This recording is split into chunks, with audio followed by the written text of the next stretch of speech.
on va commencer la recette immédiatement.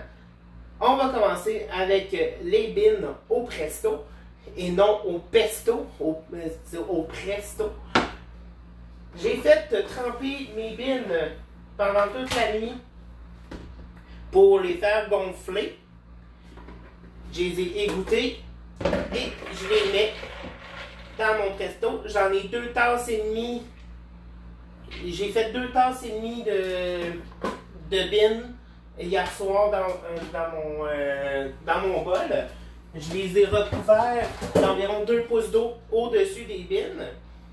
Ensuite, je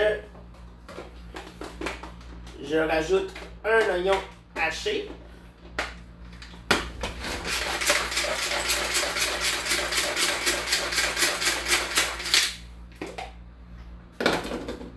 Comme ceci. Ça, c'est un demi-oignon.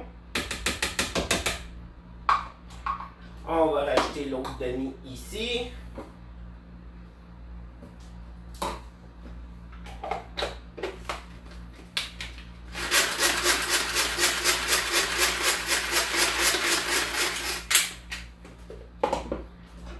Comme ceci.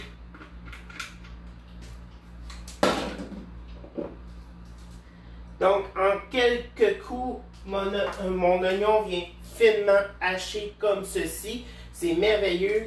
On ne pleure plus en coupant les oignons. Et ça prend une fraction de seconde à couper. Comme ceci. Ça, je peux envoyer ça ici. Ça, j'en ai plus besoin. J'ai 5 tasses de cassonade. 5 cuillerées à soupe de cassonade, excusez-moi. Je suis habitué de faire des grosses quantités. 5 cuillerées à soupe de mélasse.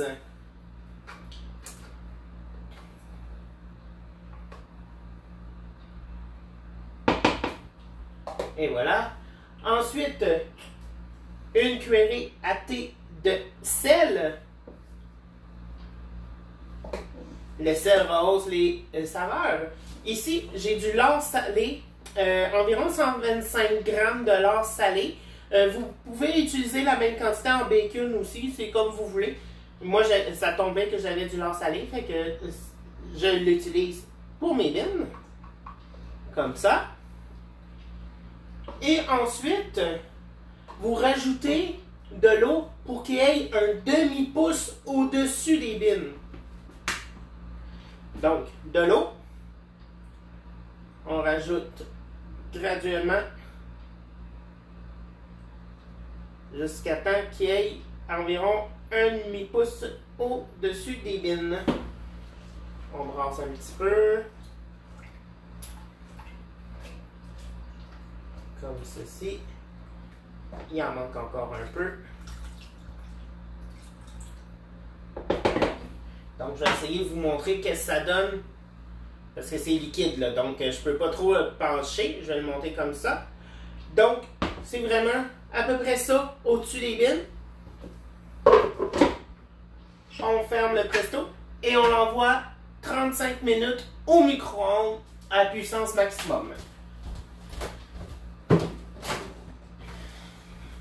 Donc,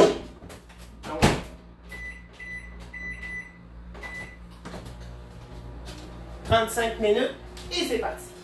On va me libérer un peu d'espace. Comme ceci, j'ai pas besoin de mettre ça. On va faire la vaisselle un petit peu plus tard. Et ça là, comme ça. Donc, dans mon Nespresso, on va préparer la pâte à ploy. Qu'est-ce que c'est ça des ploys? Des ploys, finalement, c'est des crêpes de sarrasin, mais de farine de sarrasin jaune. J'utilise finalement la farine de la Petite Brayonne parce que c'est un produit du Nouveau-Brunswick. Donc, pour cette recette, il me faut une tasse de farine de sarrasin jaune ou de la farine de la Petite Brayonne,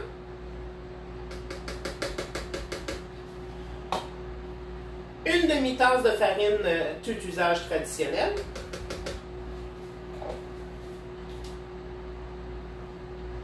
il me faut une demi-cuillerée à thé de sel. Là-dedans, j'ai 3 cuillerées et 3 quarts de poudre à pâtre et 1 quart de cuillerée à thé de soda. Donc, 3 cuillerées et 3 quarts de poudre à pâtre et 1 quart de cuillerée à thé de soda. Et voilà. Et il me faut tout simplement mouiller avec 2 tasses d'eau. Une fois. 2 fois. Tout simplement, on ferme ceci. On met les petits couverts comme ça. Et on fait nos muscles. Oh.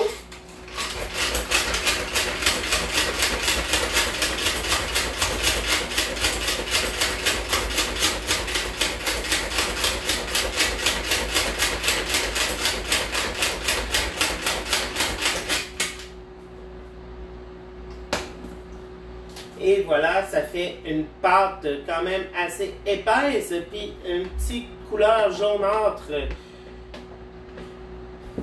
Et voilà. Pour la pâte à ploy, c'est tout simplement ça. On doit faire une petite... normalement, il faut faire patienter une quinzaine de minutes. Moi, j'en profitais pour faire chauffer ma poêlonne, tranquillement, pas vite. Et vous montrer comment ouvrir notre couvert pour le nettoyer. J'essaie de trouver cet outil que j'utilise tout le temps. Et pour me faire rire, je ne l'ai pas. Donc, moi j'utilise souvent une baguette chinoise. Il y a une petite fente ici. Et là, juste pour rire, je ne serai pas capable. Donc, je vais utiliser un petit couteau. Voilà, je le rentre dans la fente. Et voilà. On peut remettre le couteau là. Et voilà. Ça, pas besoin de le nettoyer. Fait juste l'essuyer et c'est propre. Ensuite, crêpe de sarrasin. On fait chauffer notre poêlonne tranquillement. Donc, je le mets environ à 6. Pas besoin de plus chaud. À peu près le même principe que des crêpes conventionnelles. Et aujourd'hui, j'utilise du vrai beurre. Salé, non salé, comme vous voulez. C'est juste pour la cuisson. Fait que, on va attendre que la poêlonne chauffe un peu. Ok, c'est parti. Donc, ça fait déjà 5 minutes que les bines sont parties au presto. C'est quand même bien. Et on va faire cuire ça tranquillement, pas vite. Pendant ce temps, je vais faire préchauffer mon four à 200 degrés parce que je fais ça pour le dîner de mes parents. Ma mère arrive vers midi, donc on prépare ça tranquillement pas vite pour que ma mère puisse manger en arrivant. Je vais préparer tout de suite aussi un plat pour l'envoyer au four. Hein, que j'ai un blanc de mémoire où que mon copain a placé ça.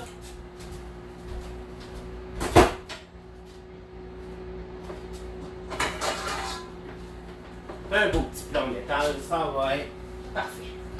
Comme ceci. Et voilà, ça chauffe tranquillement pas vite. Comme vous pouvez voir, quand on le fait patienter, ça fait des petites bulles. C'est la poudre à pâte qui fait ça. Ça fait gonfler un peu la pâte. C'est bien normal, c'est ça qu'on veut. Ça fait pas des petites crêpes minces comme mes crêpes aux fruits de mer la semaine passée. Ça fait vraiment des style pancake, là, les crêpes épaisses. Il faut vraiment les faire cuire doucement parce que si on veut que le milieu soit bien cuit, il faut patienter puis la faire cuire doucement pour qu'il cuise tout d'un côté et on retourne seulement pour faire dorer.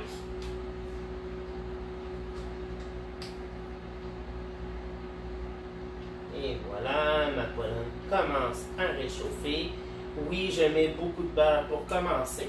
C'est pour la première crêpe pour être sûr et certain de la réussir. comme ceci.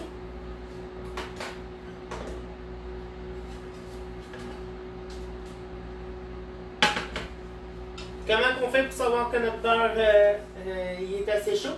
Il va commencer à changer de couleur tranquillement ou à mousser. Comme là, moi je commence à voir qu'il mousse, il n'est pas encore assez chaud. On va attendre un peu, il va changer, commencer à dorer et ça va nous permettre de faire nos crêpes tranquillement.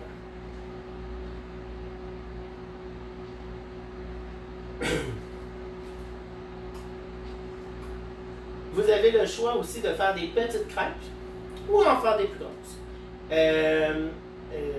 Pour manger avec des fèves au lard, c'est toujours mieux d'en faire des plus grosses. C'est plus apprécié. Si vous voulez manger en dessert, vous pouvez faire des petites crêpes. Vous pouvez manger ça avec de la cassonade. Vous pouvez manger ça avec de la mélasse. C'est vraiment bon avec de la mélasse. Ou tout simplement mettre du beurre. Moi, personnellement, je mange avec du beurre. Mes parents mangent avec de la mélasse. Vous pouvez le manger avec du sirop d'érable. Je ne l'ai jamais essayé, mais ça doit être bon parce que le sirop d'érable, c'est bon partout. Et voilà, on va commencer la cuisson. Donc, une louche. Et celui-là, je ne fais pas comme que j'ai fait pour mes crêpes. Je la laisse s'étendre. Tranquillement, pas vite. Puis il va faire des petits... C'est un peu plus compliqué à vous montrer. Mais quand elle va être un peu plus cuite, je vais vous montrer que ça fait des genres de petites bulles, donc des petits trous dans ma pâte. Et c'est vraiment ça que je veux.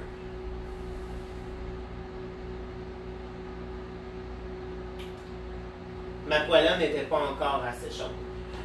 Mais c'est pas grave, elle cuit tranquillement, c'est ça l'important. Puis, c'est pas comme des crêpes normales. Je suis pas obligé de mettre du beurre à toutes les fois. Parce que, tandis que c'est des crêpes plus épaisses, ben, ils ne colleront pas. C'est quand même une pâte assez dense. Donc, il n'y a aucun problème. On met un peu de beurre pour commencer. Puis ensuite, on en met quand on ressent le besoin qu'on doit en mettre. Quand vous regardez la crêpe, on doit attendre vraiment qu'il n'y ait plus de liquide sur le côté, sur le dessus, avant de la retourner. Vous voyez un contour, finalement ça va rapetisser comme ça sur la crêpe et à un moment donné il va être vraiment tout finalement pré-cuit et on va la retourner pour finir la cuisson et après je vais la mettre dans ma plaque en métal pour les envoyer au four pour les garder au chaud. De préférence, il faut mettre un papier parchemin entre chaque pour être sûr et certain qu'ils ne collent pas un et l'autre quand on les met au four. Je ne sais plus où qu'on a mis notre papier parchemin. On va le trouver. Ici. Donc, pendant ce temps qu'on attend la cuisson, je vais préparer des petits papiers parchemin pour superposer mes crêpes.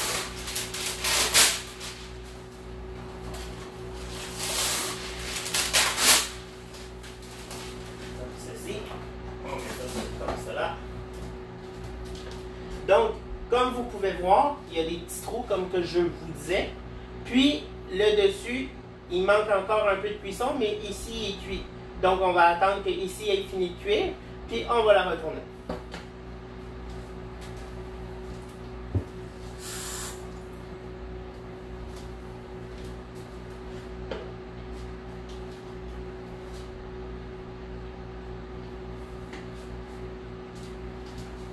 Et on la retourne, et ça fait une galette de sarrasin jaune comme ça. Donc, on va attendre qu'ils finissent de cuire. J'en fais pas souvent. C'est pas une recette qu'on fait très régulièrement à cause que c'est quand même des galettes assez denses. Mais je connais du monde qui en mange pratiquement une fois par semaine, une fois par semaine à peu près. Ça fait un petit repas complet.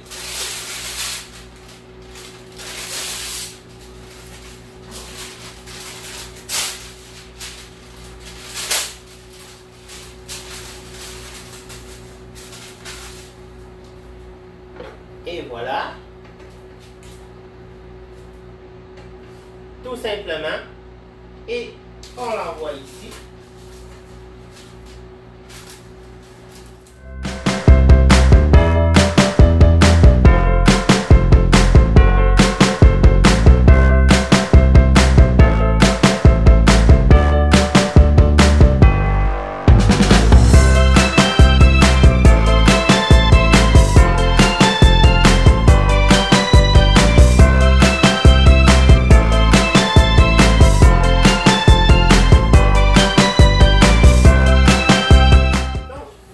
De sarrasin sont prêtes. Je vais mettre un petit papier comme ceci parce que je les envoie au four et je veux pas qu'ils sèchent. Comme ça. Donc, on plonge ça au four. Comme ceci. Donc, ça vient juste de sonner. Je vais aller le chercher.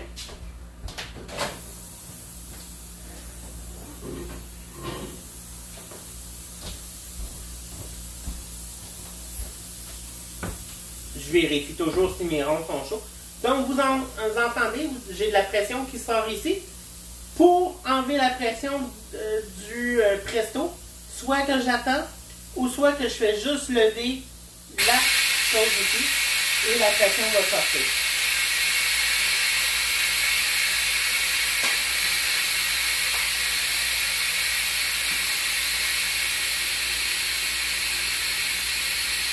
Nous allons voir le résultat dans vraiment pas long.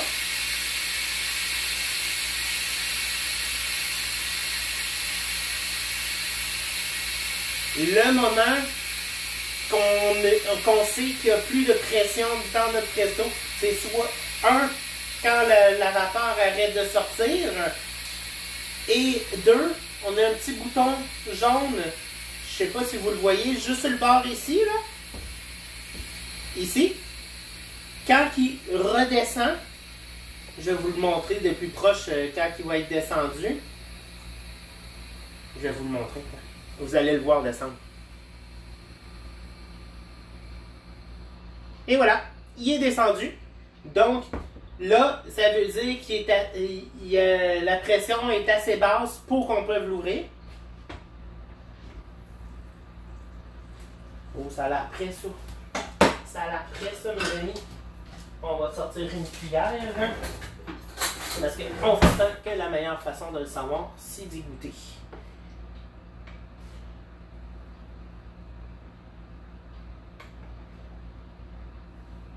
Je pense qu'il en manque.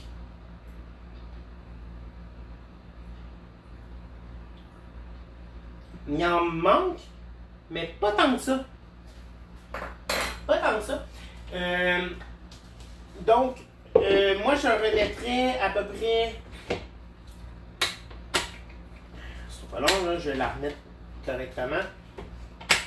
Je la remettrai 5 minutes. Donc, pour la cuisson, 40 minutes, c'est bien correct. Ça va être parfait. À mijoteuse, les bines vont venir brunes. Là-dedans, comme que j'ai pu voir, les bines restent blanches. Je sais pas pourquoi. Je suis quand même surpris. Mais la cuisson est bonne, le goût il est là. Donc, je le remets au micro-ondes.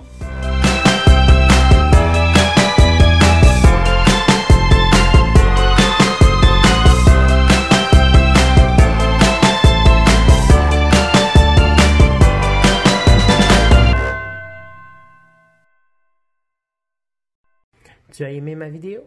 Lâche-moi un petit commentaire, mets un petit pouce bleu. Ça va me faire plaisir de te lire. Au plaisir et à la prochaine. N'oublie pas, abonne-toi.